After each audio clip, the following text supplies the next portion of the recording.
Hi everybody, welcome to the first section in Math 1332. Usually I will not throw all the material on the first page, but this section is simple enough, only dealing with two concepts, inductive reasoning and deductive reasoning. Inductive reasoning is the process of reasoning that arrive the general conclusion based on observation or specific example. So I highlight. So we arrive a general conclusion from observation or specific example. So the specific example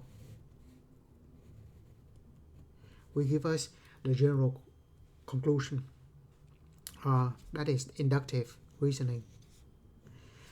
Deductive reasoning is that we arrive the conclusion based on the previous accepted general statement and is based on rules and not specific example. So based on rules, we arrive the conclusion. A conclusion that is proved to be true by deductive reasoning is called a theorem. So that the most important in this section is two types of reasoning. Next, we also define conjecture. It's just a guess, an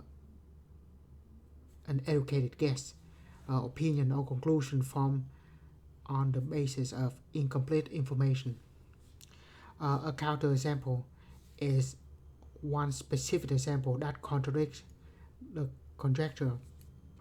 A counterexample is sufficient to disprove a conjecture. So one counterexample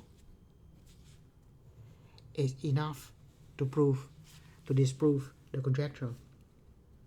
Right. So to summary, we can say that inductive reasoning we go from a specific example to the general conclusion, and deductive is we go from some rules, and then from there we can apply to any specific example. We certainly have a bunch of examples from this, but right now we just continue. How many examples are enough to prove a conjecture? And the answer is we need all of the scenarios to be sure that the conjecture is true. For example, if I say an odd number plus an odd number is an even number, I have to prove that. If we use example, we have to prove that for every possible example, and that's just too much. But if we want to disprove it, we just need one example. So to summarize, I'm going to write this. All example are needed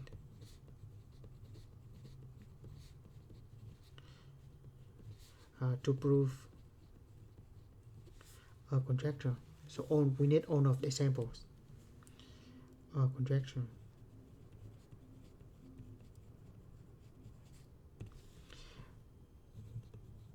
One example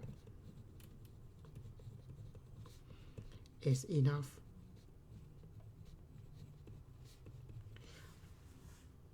to disprove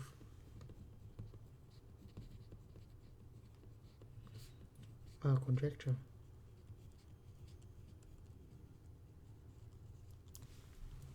Right.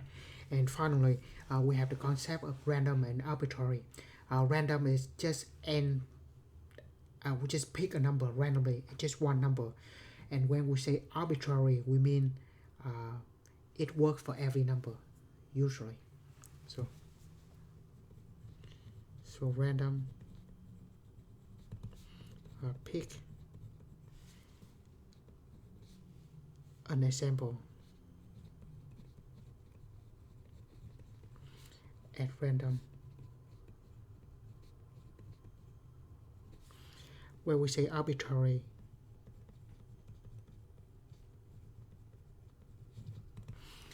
arbitrary is just anything will do. So this is just pick a number at random. So arbitrary meaning any example will do.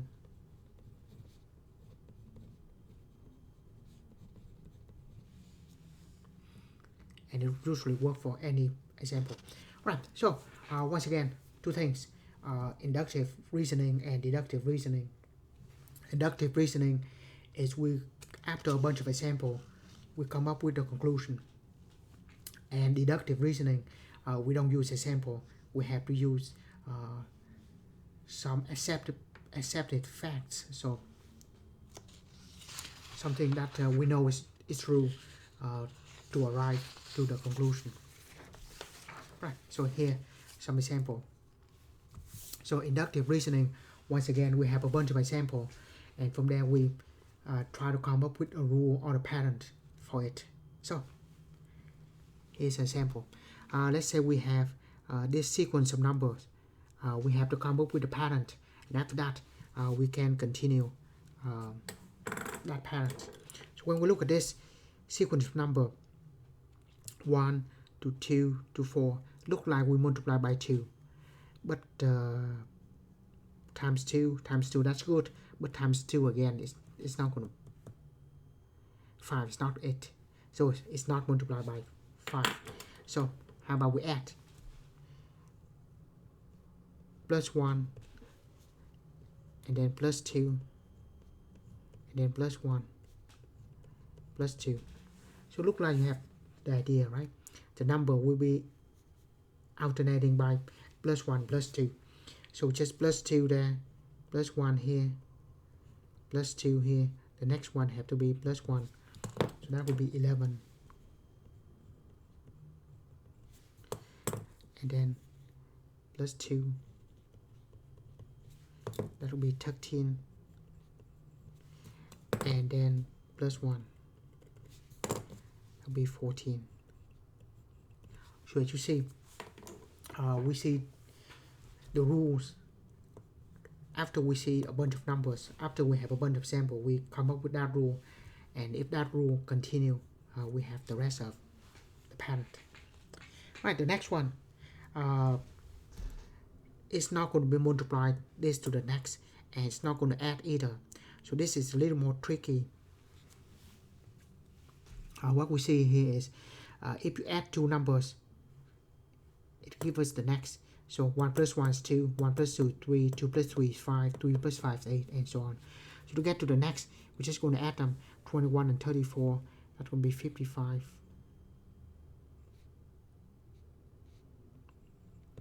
And then we just add 34 to 55 and get to the next one, that would be 89. And then we just keep add these two numbers, we get to the next, and that pattern just continue. This is called the Fibonacci sequence. Right, next we don't have numbers anymore, but we have this pattern. So what do you see? So look like we have this pattern. Ignore what inside. It's going to rotate clockwise. So this, if we rotate, we have the next one, and it rotate again and rotate again.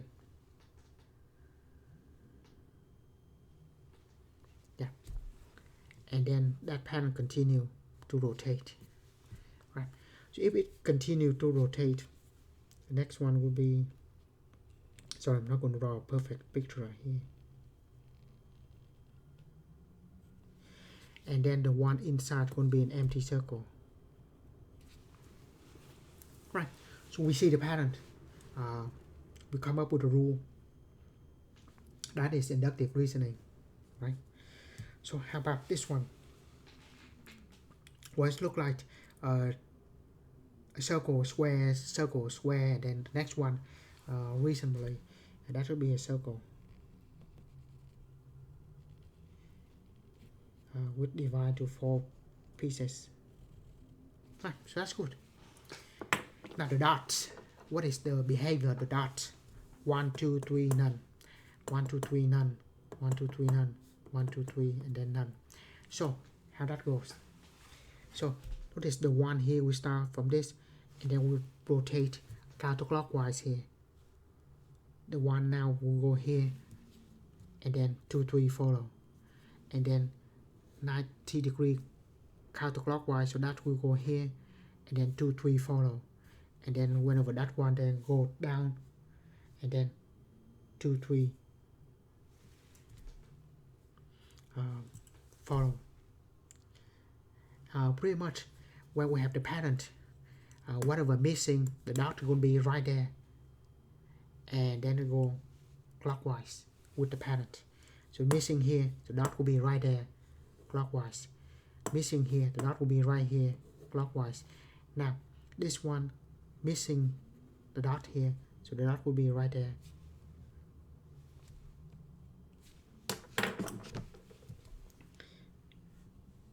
Yeah, I don't mean to change in the color, but I want to write in blue so to distinguish which between the answer and the solution. Right, so then the one there, and then 2, 3 will follow counterclockwise. Right, so that's what we have. Right, so more example, inductive reasoning. When two odd numbers are added with the result always be an even number, use inductive reasoning to determine the answer. Alright, two odd numbers added, so 1 plus 3, 4, so that's good. Odd plus odd is even, so that's good. Now 3 and 5, but that's 8, that's good. So look like it is true. And the question is, how many pairs of numbers would you need try in order to be certain that your conjecture is true? Well, based on this, we have to do for every possible pairs of odd numbers. So be 1 plus 3, 1 plus 5, and then so there are too many of them. So the question is how many pairs needed, and we said all of the pairs.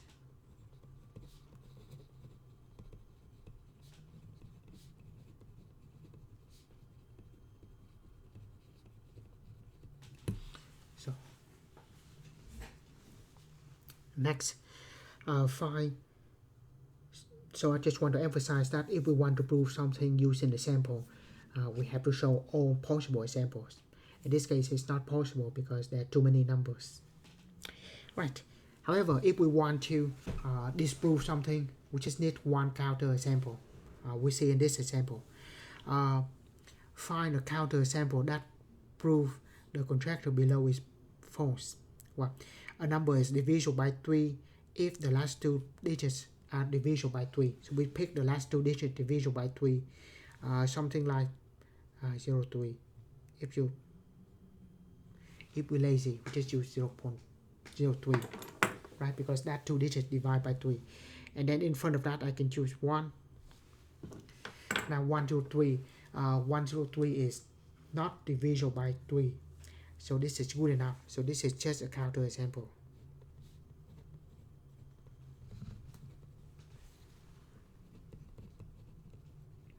So this is a counter example. The last two digits divisible by 3, but the number itself is not divisible by 3. So that's good counter example. So this shows that the last two divisible by 3, but the whole thing is not divisible by 3. Right, so one counter example is enough. Right, now this is interesting.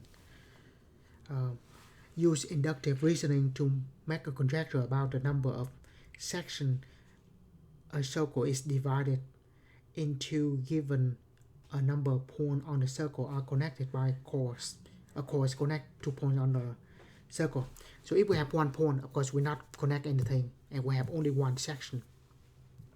Now, if we have 2 points, connect them, we have 2 sections. Now, if we have 3 points, connect them, a 4 sections, and then so on and so on. You get the idea, right? Now, if we just write out the number of sections, right? So number of section, we start with 1, so 2, 4, and 8, and then 16. Well, if this pattern continue, it look like just double every time, right? Yeah. However, just want to show that if we want to prove anything, let's just say conjecture.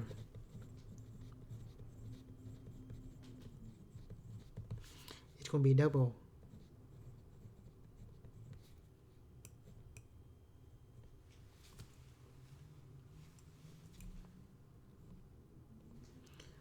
Double after each time.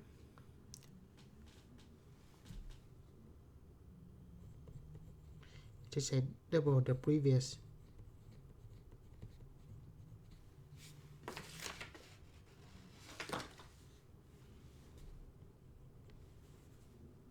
number. Right? That is the conjecture.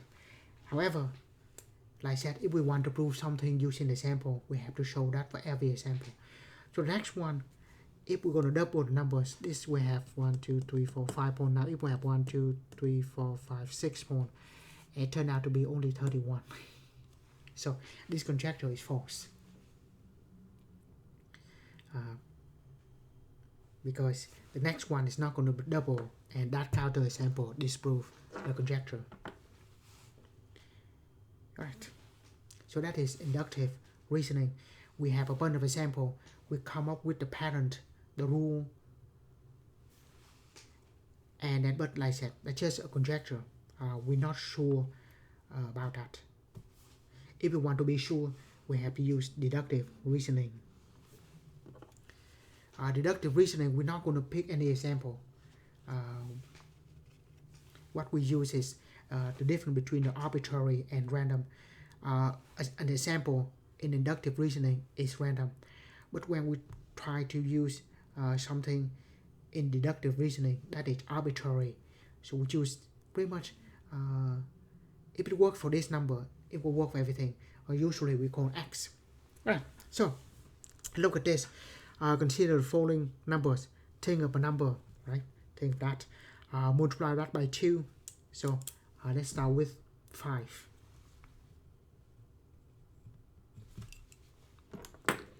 Now multiply by 2, right? That gives us 10. And then add 6. That's 16.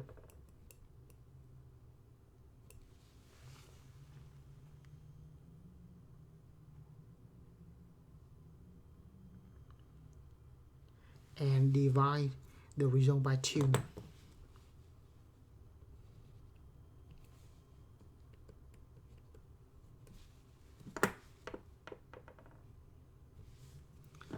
And then next subtract the original number. In this case we subtract 5.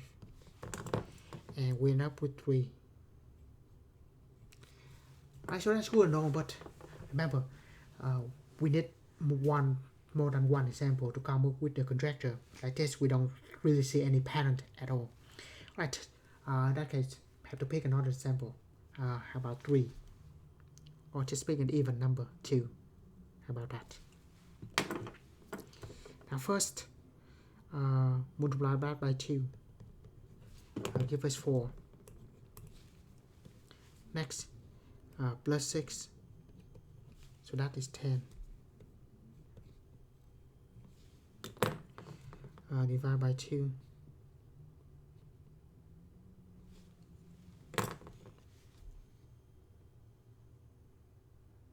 That's 5. And subtract the original number. Well, that's 3. Well, what we see here is we pick 2 numbers at random and we end up with 3. So the conjecture is, doesn't matter what number we pick, it's going to end up with 3, right?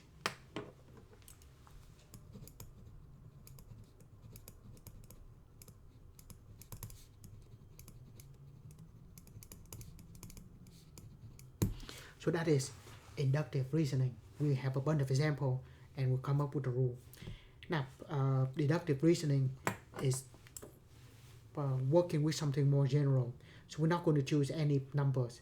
So we have to choose something arbitrary. We say, let's just x. They call that x. That's what we start with. Doesn't matter what the number is. That x represents an arbitrary number. So now first, we multiply by 2. So that gives us 2x. And then plus 6. That's just 2x plus 6. And then we divide by 2. Well, so we say 2x plus 6 divided by 2. So we have 2x divided by 2 and then 6 divided by 2. So 2x divided by 2 is x. 6 divided by 2 is 3. And if from here we subtract the original number, which is x, and we end up with 3. Now this is the deductive proof.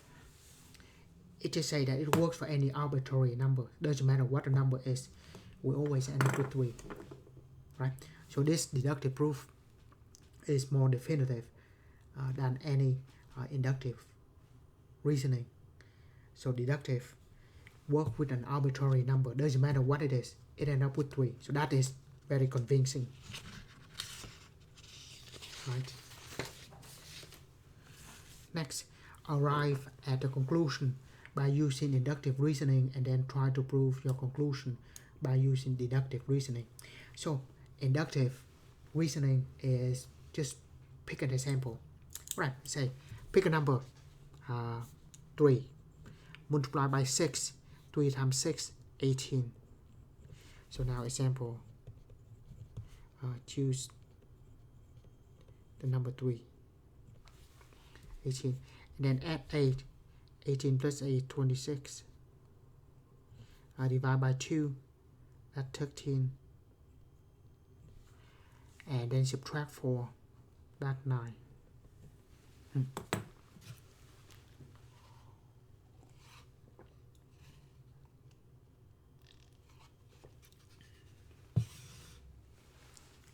Right. Of course, no conjecture. How about after just one example? Now choose say 6. Start with 6 times 6 is 36. Plus 8, that's 44.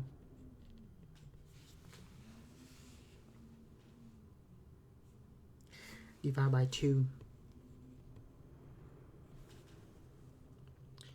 And subtract 4. Do you see any pattern, any relation between 3 and 9 and 6 and 18? So it looks like what we see here is what we have is 3 times the original number. Right, just have to choose another one. How about 7? So the conjecture is whatever we have the number is going to be triple the original number. So let's just say it. This is triple the original number.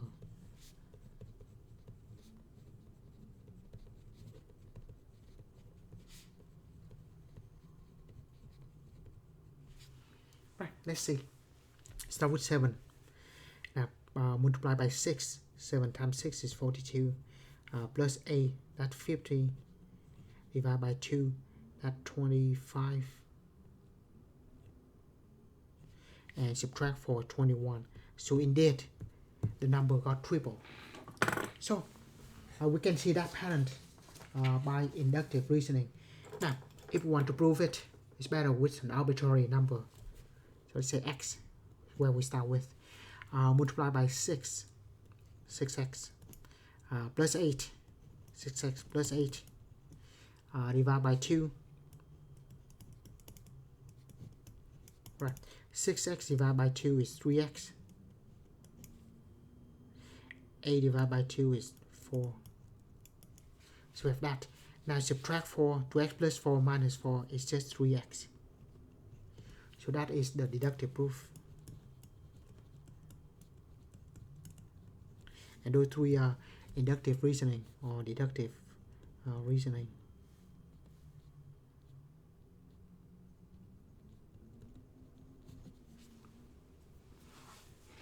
Right, so that's how to prove. Right, this next example is a little more interesting. It's like a magic trick. So we say that you have this set of pictures, and what we do is we just think of a number, any number, with any two-digit number. So let's say 52.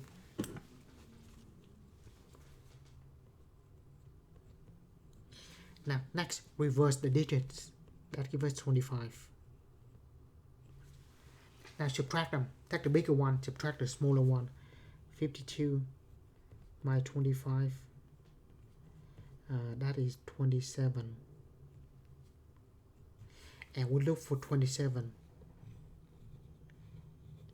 And that is our picture.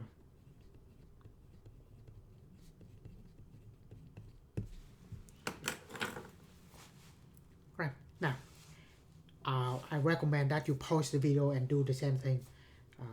Just pick a number, two digits, reverse it, and subtract the bigger one to the smaller one. Right, and I guarantee that you end up with the same soccer ball. You might end up with different numbers, but the picture, it will be soccer ball.